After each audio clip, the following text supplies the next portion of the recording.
vistiéndonos de iluminados, vistiéndonos de progresistas, vistiéndonos de evolucionados, hemos vuelto con mejores argumentos a nuestra posición más primitiva.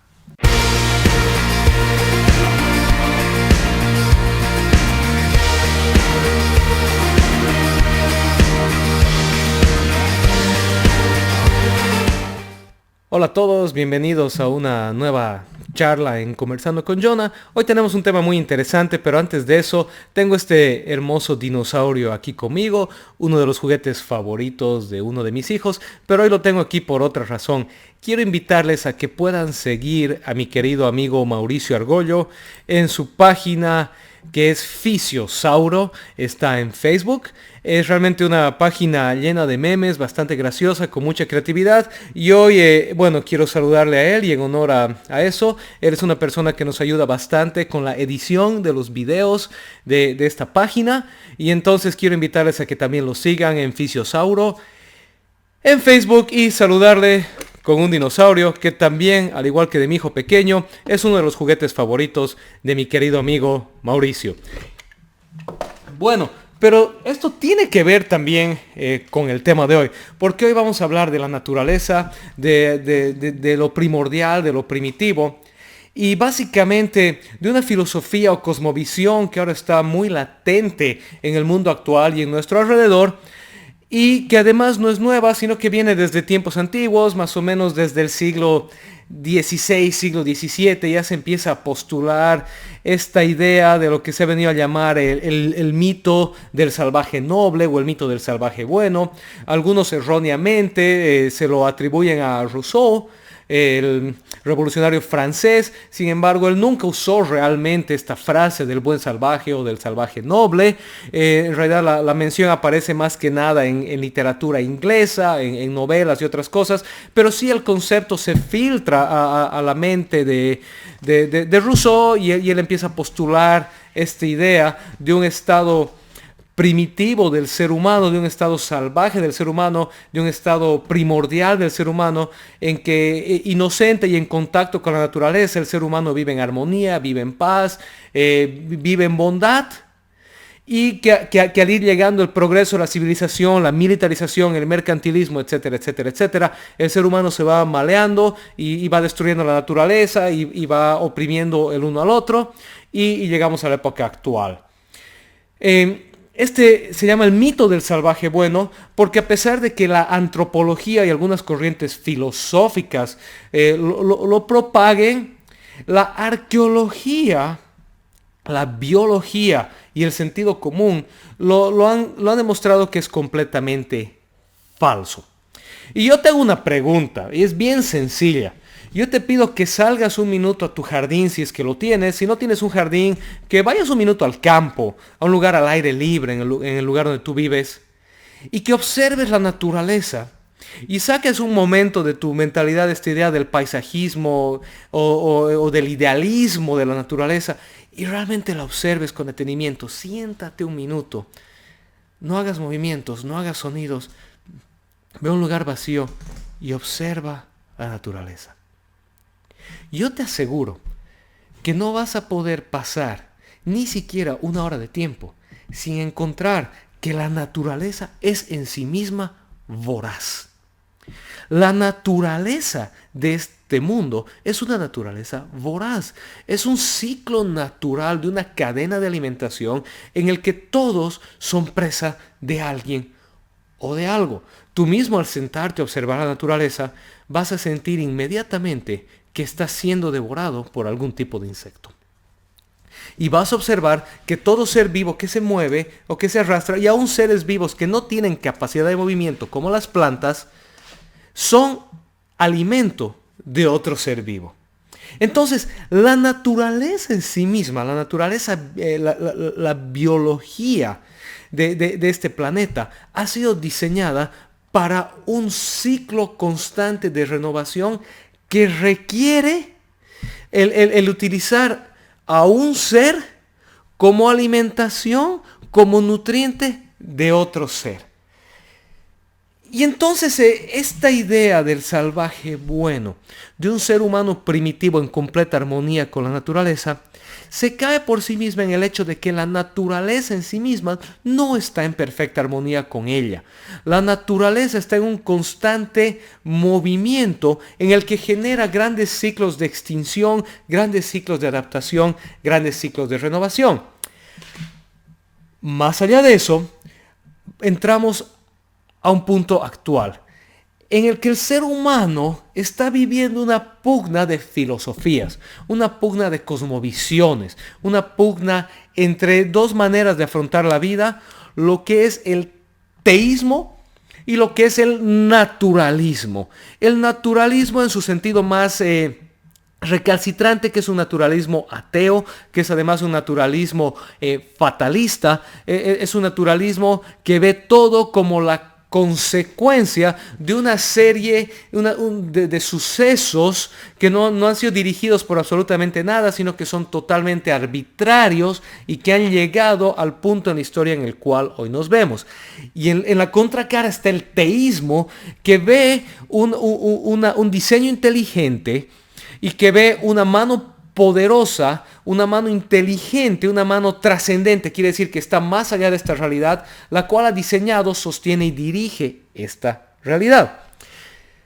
Y es irónico y es interesante ver cómo el naturalismo entra en una contradicción en sí misma, porque el naturalismo plantea que todo cuanto existe es resultado de una serie de sucesos accidentales, de un resultado de sucesos fortuitos que han generado una cadena de eventos inanimados, no guiados, no dirigidos, simplemente accidentales, vuelvo a insistir, que han ido desarrollando el universo, el sistema solar en el que vivimos, el planeta en el que habitamos, la serie de cosas para que la vida fluya, y luego la vida sin ningún tipo de guía se ha ido desarrollando hasta llegar al punto del ser humano, que es la cúspide de la evolución en este momento.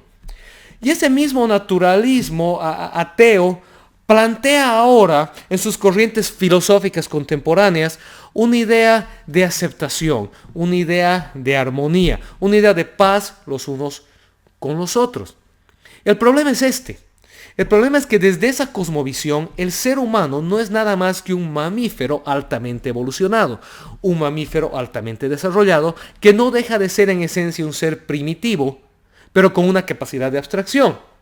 Y entonces convendría ver cuál es históricamente el trayecto del ser humano desde su punto más primitivo y cuáles son las características de los mamíferos en el planeta Tierra.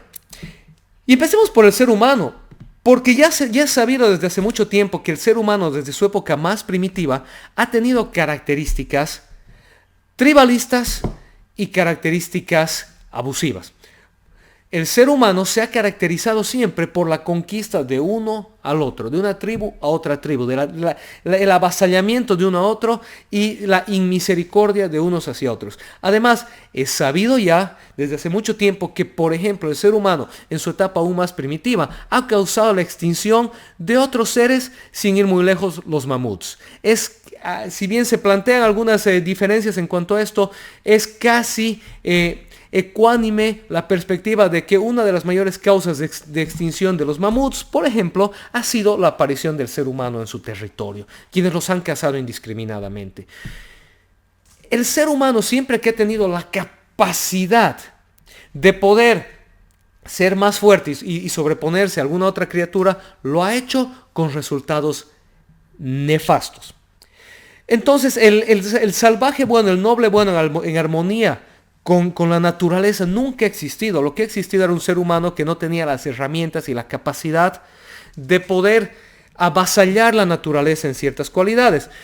Es por eso que los indígenas norteamericanos vivían y coexistían, por ejemplo, con los bisontes norteamericanos.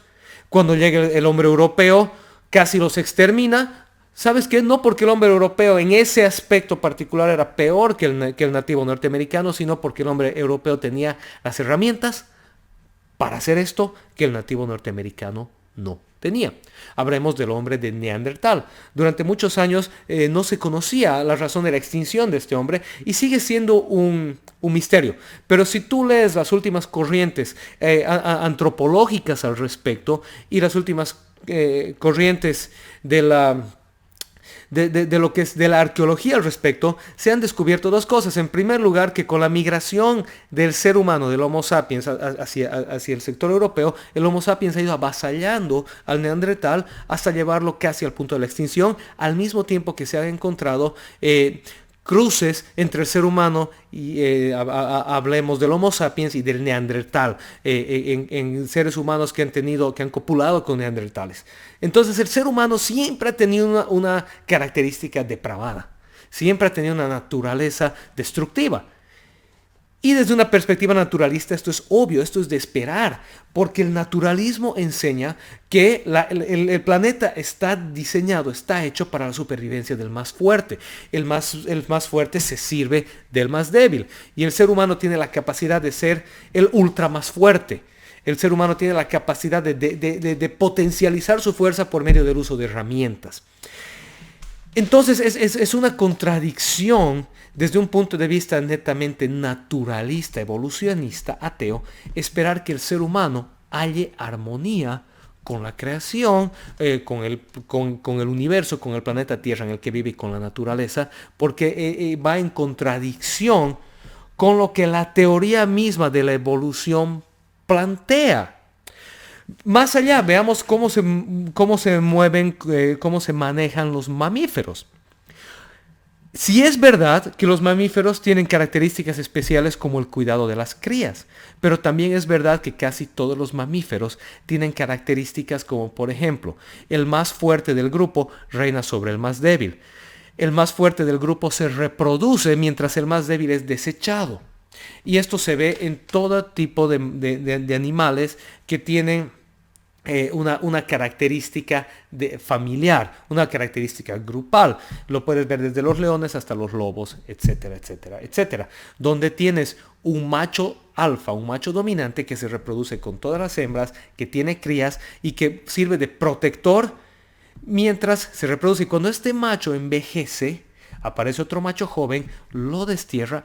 Y si cae esto en el momento de copulación, pues el macho joven devora, asesina, canibaliza a las crías del anterior macho alfa, porque quiere perpetuar su genética. Y esto está enmarcado en la naturaleza. Vemos animales como los delfines o las ballenas orcas que cruelmente juegan con sus presas. Y está documentado que las ballenas orcas, por ejemplo, muchas veces matan y cazan por diversión. Al igual que animales como los delfines o algunos felinos que están documentados jugando con sus presas por pura diversión. Y el ser humano, al ser desde esta perspectiva naturalista nada más que un mamífero evolucionado, pues va a tener también esta misma característica, esta característica de agruparse en tribus y de tener una necesidad de procreación y de sostenimiento de la especie, al mismo tiempo que tener una necesidad natural de querer destruir a toda posible competencia. Y vemos que el ser humano, desde que tenemos historia, ha estado en una constante guerra entre vecinos, entre unos y a otros, en atrocidades, en maldades, en destrucciones inhumanas. Y avanzamos al siglo XX, el siglo por excelencia del gran poder de las sociedades ateas naturalistas, y vemos entonces a la Rusia comunista, a la Unión Soviética, vemos a la China comunista y vemos a la Corea del Norte y todas estas sociedades que se han caracterizado por un dominio naturalista, ateo, comunista. ¿Y qué encontramos? Que los mayores genocidios, los mayores abusos, las mayores persecuciones de la humanidad se han gestado en estas sociedades. Se han gestado genocidios, se han gestado atrocidades, abuso a la mujer, la ley del más fuerte, etcétera, etcétera, etcétera. Porque el ser humano, dado a su propio instinto primitivo, siempre va a recaer en su propia esencia de maldad, en su propia esencia de la ley del más fuerte, de la necesidad de procreación y de querer expandirse en poder, en territorio, en riquezas, etcétera, etcétera, etcétera. Y entonces es irónico que las nuevas corrientes filosóficas que buscan la armonía, la paz en el ser humano, el bien los unos de los otros, al mismo tiempo quieren hacerlo desde una cosmovisión netamente naturalista, porque entra en una contradicción entre lo que la historia, la biología, la misma naturaleza enseñan y lo que estas filosofías quieren plantear. Y vemos que un resultado inequívoco en el siglo XXI del nuevo naturalismo, de esta nueva corriente de mentalidad filosófica, es la expansión indiscriminada y la legalización del aborto, la eutanasia y la recreación destructiva.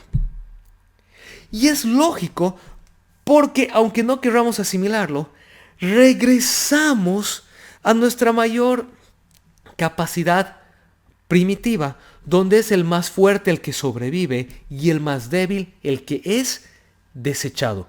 Las civilizaciones antiguas, y ya está demostrado esto por la arqueología, y tú puedes visitar la cuna de la civilización en África y lo vas a encontrar. Puedes visitar las ruinas de ciertas civilizaciones en Perú y lo vas a encontrar. Puedes encontrar las civilizaciones mayas y lo vas a encontrar. En las civilizaciones primitivas y antiguas, el infanticidio no era nada extraño. El deshacerse de niños que tenían problemas de salud, el deshacerse de niños que nacían con problemas, o el simple sacrificio de infantes para lograr favores y beneficios de sus deidades, de sus creencias, era común. Las fosas comunes de niños son abrumadoras. El deshacerse de enfermos no era nada extraño. Los enfermos eran vistos como un problema, una carga a la sociedad de los cuales había que deshacerse. Los ancianos eran abandonados y así sucedía en toda civilización primitiva, en toda civilización antigua. Y es interesante que hemos dado la vuelta al círculo y hemos vuelto a lo mismo. Hoy en día ya se habla en muchas sociedades de deshacerse del nonato, y algunas de las causas principales son cuando ese niño no va a nacer bien o cuando ese niño va a ser pobre. Si es una carga para la sociedad o es una carga para los padres, si es genéticamente o biológicamente inferior, pues debemos matarlo y evitar que viva, pues es una carga a la sociedad. Vistiéndonos de iluminados, vistiéndonos de progresistas, vistiéndonos de evolucionados, hemos vuelto con mejores argumentos a nuestra posición más primitiva.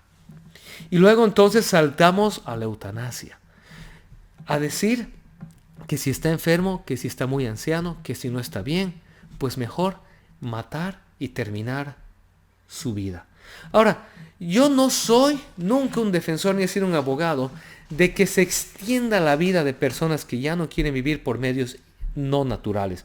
Personas a las que se están torturando, y entre paréntesis digo esto, y sus familias se están torturando a sí mismos, conectándolos y enchufándolos a máquinas artificiales donde los tienen vivos por 5, 6, 7 años, esperando que algo suceda y que esas personas vuelvan a la vida, sin entender que aún la misma biología y la medicina nos enseñan que una persona que ha estado atravesando una coma por largos periodos de tiempo, aunque vuelva milagrosamente a la vida, no volverá a ser sí mismo.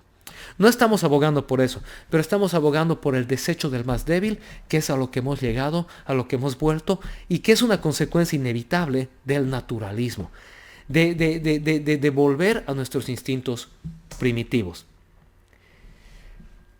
Ahora, contrario a esto, viene el teísmo y específicamente la cosmovisión judeocristiana, la fe judeocristiana. Que sí es verdad que la iglesia institucional tiene muchos mea culpas que dar y muchas cosas por las que pedir perdón, también es verdad que que los que defienden una filosofía no necesariamente son los mejores representantes de aquella filosofía.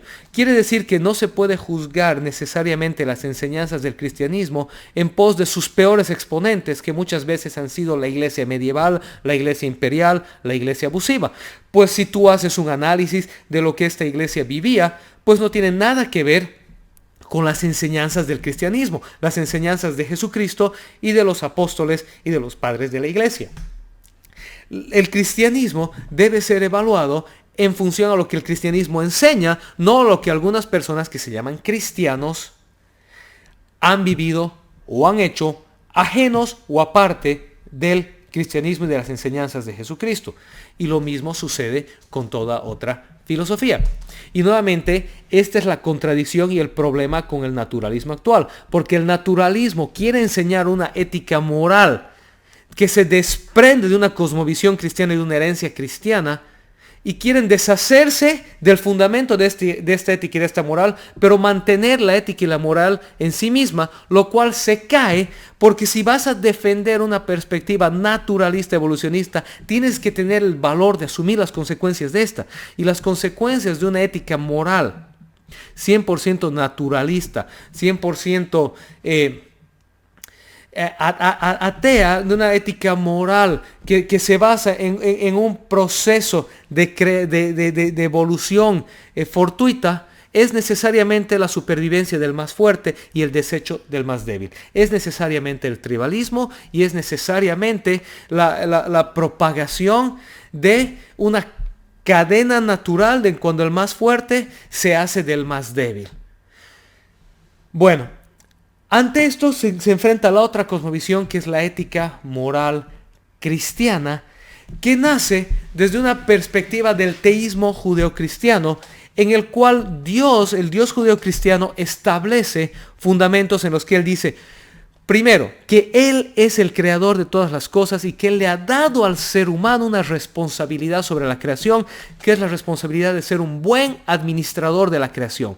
Entonces, el naturalismo inevitablemente llega a la ley del más fuerte y a la destrucción del más débil a manos del más fuerte, y de un naturalismo perverso en el cual el que puede oprime al que no puede.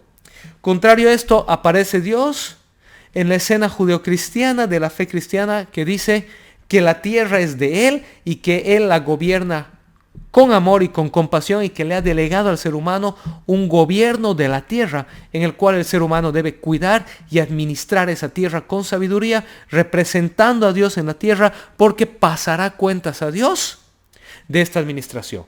Y vemos que Dios crea al ser humano, y lo primero que le dice al ser humano es que el ser humano es imagen y reflejo de Dios. Por lo tanto, Dios condena la violencia y la agresión de un ser humano contra otro ser humano.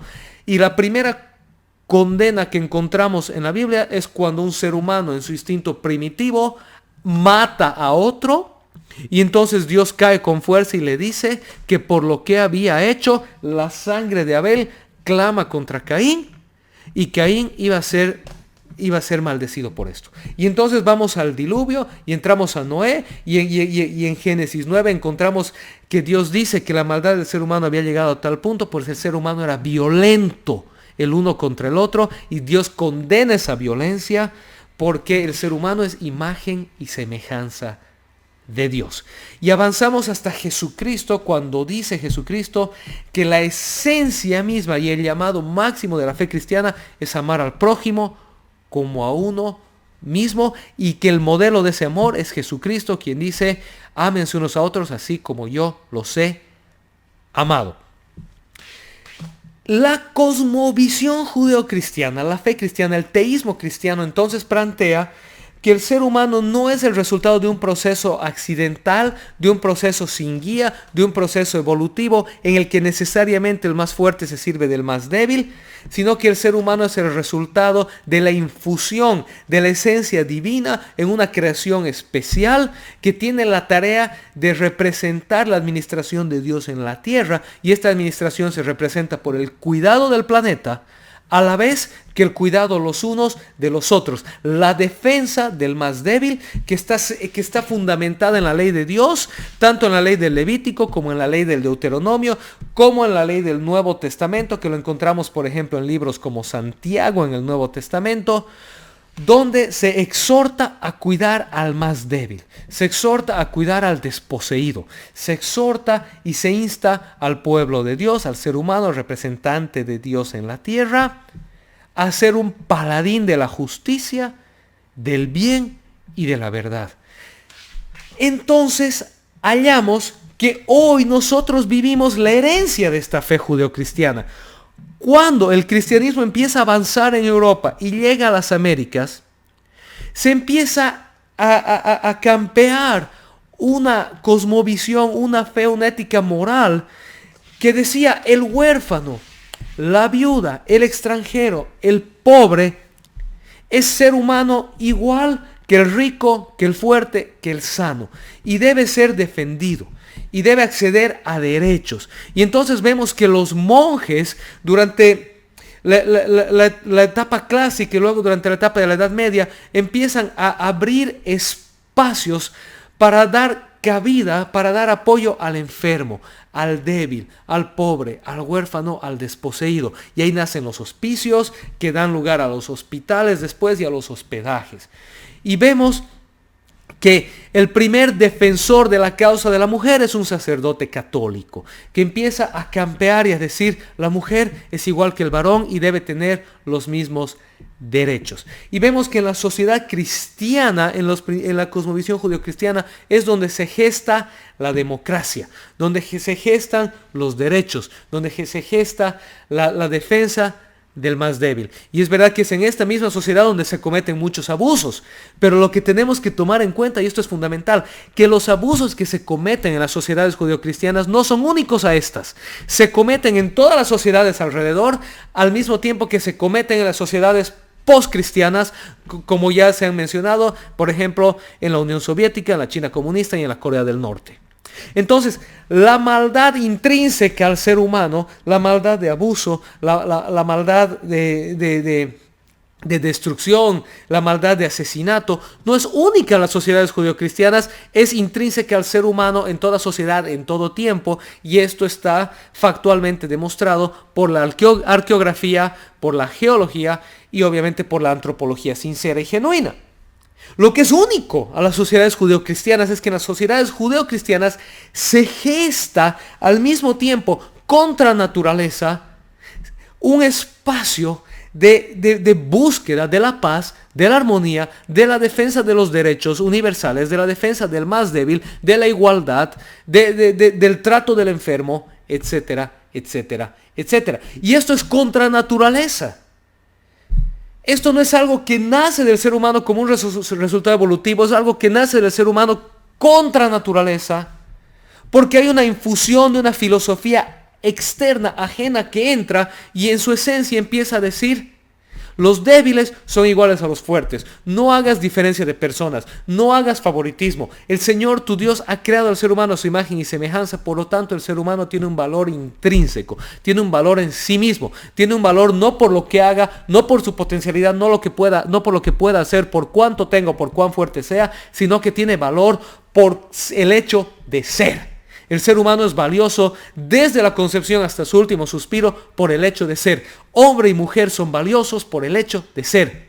Y entonces es por eso que el cristianismo empieza a luchar en contra del infanticidio, empieza a luchar en contra del genocidio, empieza a luchar en contra del aborto, empieza a luchar en contra de ver a la mujer simplemente como un aparato recreativo y empieza a campear el matrimonio como la unión de una pareja en igualdad de condiciones, donde hay provisión, donde hay cuidado de los niños, donde hay amor. Y nuevamente, vuelvo a decir, es verdad que este ideal no siempre se ha vivido, pero el ideal existe solamente en base a un fundamento de fe y de filosofía y de cosmovisión judeocristiana, porque fuera de esta cosmovisión no existen ejemplos de sociedades que tengan este estilo de vida y esta perspectiva. Nacen las democracias, nace todo esto y llegamos y se empieza a imponer a fuerza de economía y a fuerza de enseñanza y de educación, esta misma perspectiva en otros lugares, en otras regiones que si bien no adoptan la fe judeocristiana, comienzan a adoptar la filosofía occidental que surge a raíz de una fe judeo-cristiana. Y aún en la conquista de las Américas, a las atrocidades y cosas horribles que se han cometido, por ejemplo, con los indígenas centro y sudamericanos, encontramos a sacerdotes como Bartolomé de las Casas queriendo defender a estos pueblos. Y encontramos al mismo Cristóbal Colón, y muchas personas no han leído los escritos de Cristóbal Colón, molestándose y diciendo que él no había venido a las Indias, que es lo que les llamaba, para buscar la conquista y el abuso de las poblaciones con las que él había entrado en contacto original. Esto ya nace por medio de, nuevamente, movimientos económicos, movimientos de conquista, necesidades de la corona española, que van en contra de la filosofía judeocristiana que ellos decían defender. Entonces lo que hacen es hacer a Dios a un lado y volver a sus instintos más básicos, más primitivos, naturales, de conquista, de la ley del más fuerte, de tribalismo. Pero siempre había una voz que nace de la convicción judeocristiana de ir en contra de esto. Una voz que no se encuentra en ninguna otra filosofía o cosmovisión previa al cristianismo, o diferente o ajena al cristianismo. Y entonces llegamos al siglo XXI, llegamos a esta paradoja, donde hay un mundo actual que quiere deshacerse de los principios y fundamentos que han generado, que han sido la cuna del mundo en el que vivimos, y quiere seguir viviendo los privilegios sin aceptar el fundamento del privilegio. Quieren construir un castillo sobre la arena que inevitablemente se va a hundir. Porque cuando empiezas a deshacerte de la norma universal, ética, moral, que es un Dios creador que trasciende a nosotros, que Él es el estándar de bien y que Él es el estándar por el cual el bien y el mal son medidos, y empiezas a decir que el ser humano en sí mismo va a ser el estándar del bien y el mal, entonces empezamos a degradar nuevamente y vamos a acabar cayendo en el viejo tribalismo, en la vieja injusticia, en la vieja ley del más fuerte, y ya lo estamos viendo. Pues nuevamente estamos viendo que aquellos más débiles, aquellos que no tienen voz, hoy en día son víctimas silenciosas de un sistema que ya los ha echado por la borda. Los ancianos, los verdaderos pobres, los niños nonatos, los huérfanos en las calles son ahora las víctimas de este sistema cuya solución para ellos es que se mueran, que no nazcan, no valen. A que sean así, mejor que no estén. Y frente a eso viene la cosmovisión judeocristiana que dice: son imagen y semejanza de Dios. Merecen la vida, merecen la oportunidad y tienen valor en sí mismos. Y vemos ahora un sistema de división, de odio, que enfrenta a hombres con mujeres, a etéreos con homos, y etcétera, etcétera, etcétera, y que genera rabia, que genera ira. Y en medio de eso sigue entrando un sistema de fe que dice: ámense los unos a los otros. Finalmente digo, la iglesia sí tiene una labor y una tarea de ser el campeón, la campeona de los derechos del más débil, del desposeído y de la mujer. La iglesia tiene la labor de estar en la pancarta delante denunciando las injusticias que hoy se cometen contra la mujer, del abuso, del machismo, de la violencia, del alcoholismo. Pero ¿sabes qué? Al mismo tiempo la iglesia tiene el llamado y la necesidad de plantarse firme y decir: lo que hoy vivimos es el resultado de la victoria de Cristo, de la victoria de la cosmovisión judeocristiana en el mundo occidental. Y al deshacernos de esa cosmovisión, inevitablemente estamos volviendo a caer en el autoritarismo, en la hipocresía y en deshacernos del más débil. Hoy yo solamente quiero hacer una reflexión que es sumamente importante y necesaria. Para que el mundo en el cual hoy vivimos, el mundo que conocemos, en el mundo en el que hay igualdad, en el que hay democracia, en el que hay derechos, en el que hay libertad de expresión, etcétera, etcétera, etcétera, se sostenga y no sea destruido, necesitamos retornar al fundamento sobre el cual se ha edificado ese mundo. Y el fundamento es el teísmo cristiano, que llama al ser humano a ser imagen y semejanza de Dios, valioso en sí mismo por el hecho de ser y no por el hecho de hacer, y que llama al hombre a tener una responsabilidad sobre la creación, sobre la naturaleza, y que llama a la naturaleza creación de Dios otorgada para el ser humano. Toda otra cosa nos va a llevar inevitablemente a la destrucción, a la ley del más fuerte, al enfrentamiento los unos con los otros y a construir castillos sobre la arena que se van a hundir y se van a caer, y que van a retornar al viejo tribalismo, donde es la ley del más fuerte y donde el más débil es presa de aquel que lo puede oprimir simplemente por el derecho que tiene de hacerlo. Meditemos, leamos, informémonos y no caigamos en las pancartas, filosofías baratas y propaganda que hoy se nos está vendiendo por personas que sí tienen agendas nefastas y que se enfrentan y afrontan a Dios porque no les conviene que la cosmovisión y la fe que hasta el día de hoy han llevado al mundo al lugar de privilegio en el que hoy vivimos sigan avanzando. Que Dios les bendiga, espero que mediten en esto y nos vemos en una próxima ocasión de Conversando con Jonah. Hasta la próxima.